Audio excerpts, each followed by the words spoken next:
well, alive. We'll record it. Thank God for the wisdom of the Australian people. Let's have a little quick clip of The Outsiders, a great programme. You should watch it on Sunday morning on Sky News, Outsiders. Let's have a little clip of their interpretation of that wonderful Prime Minister and his so-called referendum. Good morning. Woohoo! We did it! Yes, welcome to Outsiders, the show that is to woke virtue signalling, racism, hubris, and left-wing identity politics on steroids. What you, mainstream Australia, is to woke virtue signalling, racism, hubris, and left-wing identity politics on steroids. Congratulations, Australia, you made the right call. Congratulations to all of you no volunteers and no voters who got out there. The voice is dead. As I said from day one, this voice thing was a campaign of stealth and deception. Anthony Albanese, you stand condemned as a deceitful and lazy Prime Minister with a useless collection of ministers. You have wasted 18 months of Australians' precious time and hundreds of millions of our precious dollars on this self-indulgent, vainglorious and futile project. You have torn families apart. You have torn workplaces apart. You have sown hatred and division across the nation unlike anything Australia has seen in decades. You and your Prime Ministership are an utter failure. You should resign today, this morning. You were elected on a lie of a $275 cut in electricity prices, and you have delivered the opposite. You and your colleagues are completely out of touch with mainstream Australia. You have wreaked havoc upon us with your hubris and your arrogance at a time of soaring economic hardship. You couldn't even be bothered to read the details of what you wanted to inflict upon us. Australians deserve so much better. Aborigines deserve so much better. Indigenous Australians need jobs and education and freedom from the communist hellholes so many of them are forced to live in. We need full accountability for where the billions of dollars of money given to Indigenous affairs have actually gone. We need to ditch all the fake symbolic nonsense, the welcomes, the treaties, the renaming of our country. Australia needs a new government and a new way of thinking now. Corporate Australia, you all got it wrong, corporate Australia. All the major companies that we, the Australian people, 60% of us, keep you in jobs, keep you in your boardroom seats, and you betrayed us because you got us wrong. So you board members and you CEOs, change your tune, stop virtue signalling, listen to the people of Australia, and we want no more of this stuff. When I land on an aeroplane, I don't want to hear all about your welcome virtue signalling stuff. It's got to stop, and can we please stop renaming everywhere around Australia with some sign and some language that none of us know. It's got to stop. Australia has spoken. Now can we put a stop? What for many people, regardless of what white people voted in this referendum, a week, which is reasonable for them to deal with. What for many people, regardless of what white people voted in this referendum. Australian people have now been informed by this wonderful so-called corporation, government, that there is a referendum. It exists. And by absolutely promoting the referendum in their idiotic referendum that cost $1 million a day plus, which cost over $400 million for nothing, an absolute waste of time, because in 1966, just have a quick look, there was a referendum giving all the rights to the original people. Because the eyes of the world are on Australia. It is on that day, May 27, 1967, that Australians will say yes. Well, the so-called government, Albanese, slipped up badly. The Aboriginal government have totally promoted the Constitution. When the Labour Party, after 26 years in the wilderness, got power, Gough Whitlam and Bob Hawke, Just have a little brief look at these absolutely, well, they can't be convicted, they're dead criminals. So must Sir John Kerr accept your advice, whatever advice you give? Unquestionably, the Governor-General takes the advice from his Prime Minister and from no one else. And must act on that advice? Unquestionably, the Governor-General must act on the advice of his Prime Minister. There is no tolerance here. He must None do... whatever. Well, may we say, God save the Queen. Because nothing will save the Governor-General.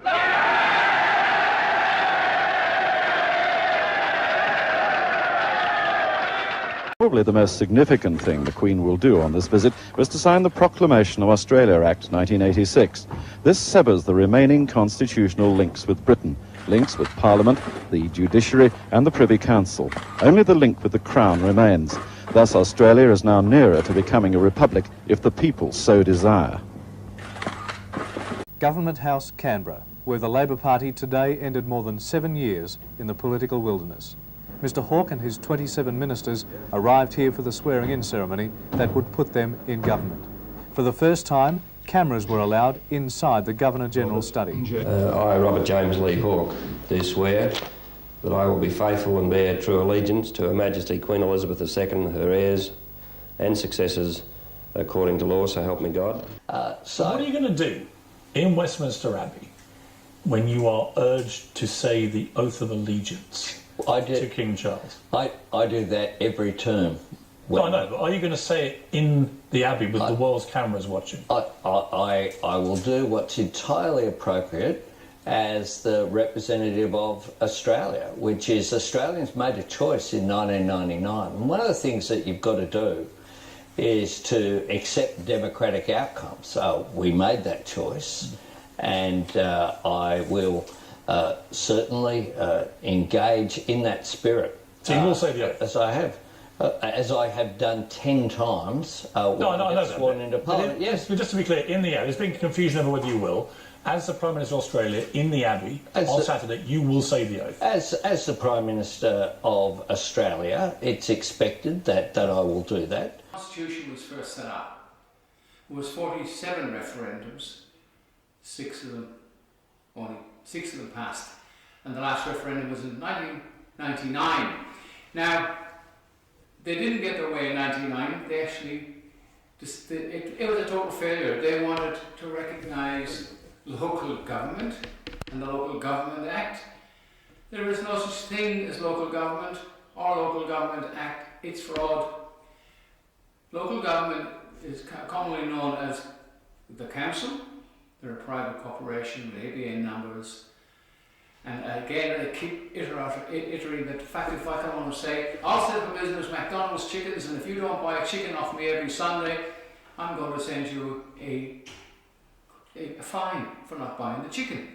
Now that's how ridiculous the councils are in reality under the law. Now the Constitution protected us from all this criminal activity. Now what the government have done is, by recognising there is a Constitution, let's go back to the Act of 1986 when Whitlam removed the Queen, Bob Hawke removed the Queen, removed the Crown. He created the Act of 1986, which made us an unlawful republic. And as an unlawful republic, it's all the laws they've passed since 86 and perhaps even before, somebody who knows the Constitution better than I, and certainly since the Constitution in 99, they didn't get a republic, which they created anyway, and they didn't get their way with local government. All the laws that have passed under Section 109 of our Constitution, which now Albanese, the greatest lying sod that ever walked on 2 feet, and that's not a personal opinion. I'll tell you why it's not a personal opinion, because a 23-man jury, when I say man and woman, indicted him of fraud, unconscionable conduct and a number of other offences, and he was summoned before a jury for peers of 12. They convicted him in all the charges laid out by the grand jury. His paperwork is now in The Hague waiting for, under the Common Law Foreign Judgment Act, for them to take up some action against this. absolute lying. He is a professional lying bastard, and I'm not ashamed nor am I afraid to say that, because now that it's the people have said it. I'll show you a few clips of this absolute disgrace of a human being being sworn in, and he lied when he said he takes oath to the Queen. A few quick clips, I'll make it short. Mr Albanese, I invite you to take and subscribe the affirmation of office as Prime Minister of the State. I, Anthony Norman Albanese, do solemnly and sincerely affirm and declare that I will well and truly serve the Commonwealth of Australia, her land and her people in the office of Prime Minister. Now, with their suspension, if you like, at the time of the Constitution, they removed the Crown, yet we have royal commissions with no Crown.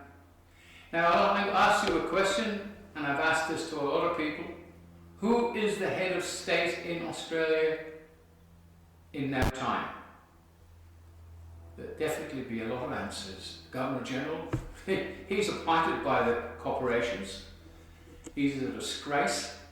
In fact, I think he's been indicted by a grand jury as well. I can't remember offhand. Have a look on our website, the common law website, clciaustralia.com, I'll put it up.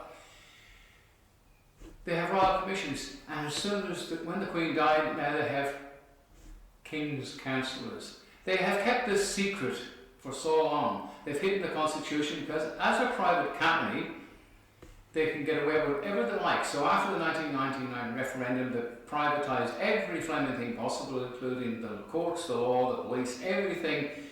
And as private companies, they're not subject to the Constitution or the law. They're a law unto themselves.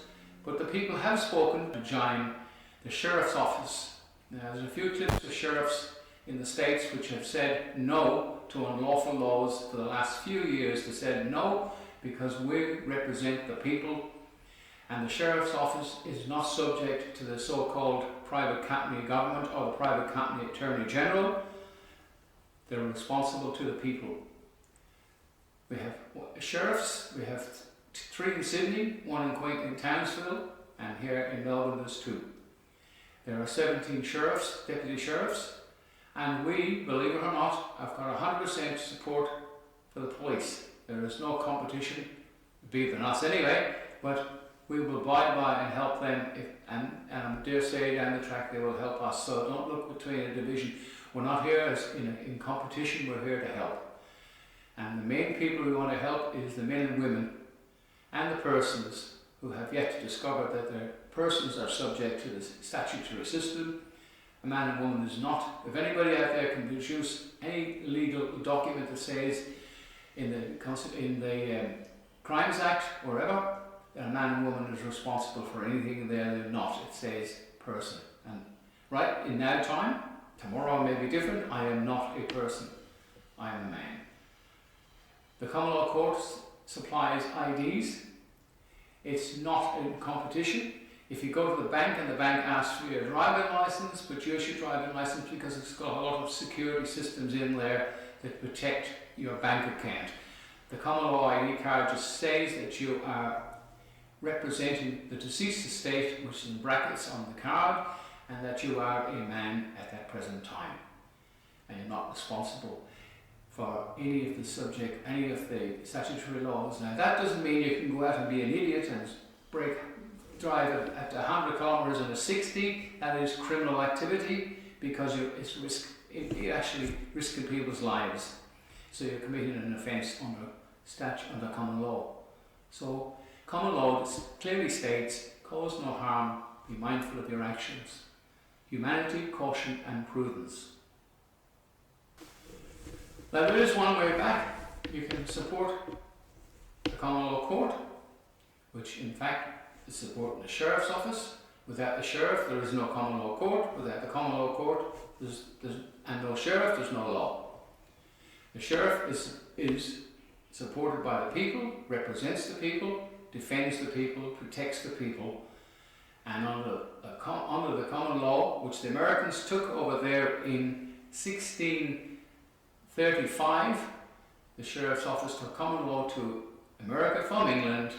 The first sheriff was appointed, the second was elected in 1635, the same year, hundreds and odd years before the independence. They were still ruled by King George at the time. You have the right to decide what laws you want to, enforce and which ones you don't. I mean, you're a sheriff, but you have a responsibility to uphold the law, don't you? Well, you do if the law is legal.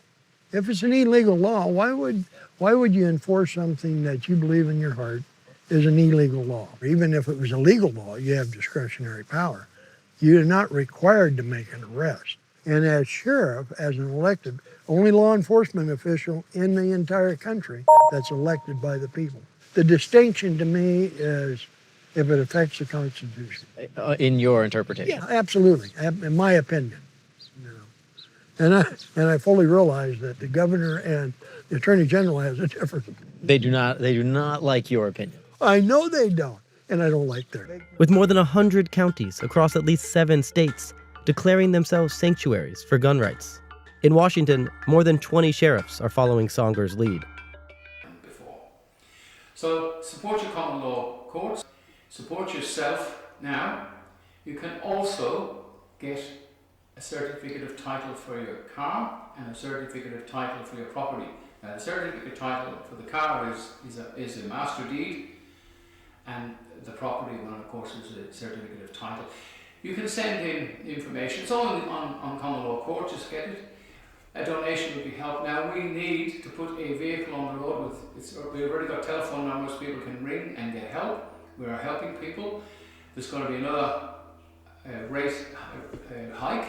Now remember, when the Labour Party were in back in the 80s, when they ruled the roost in every state like they are now, red states all over the place, our interest rates went up to 70% or something, and mortgage people were repossessions went all over the place. It was disgusting. They're back in power in every state except Tasmania, but I think from now on they're going to collapse because they've just exposed themselves as hypocrites, and especially that smiling absolute excuse for a human being, Albanese, Aboeasy, whatever you want to call him, he is a disgrace.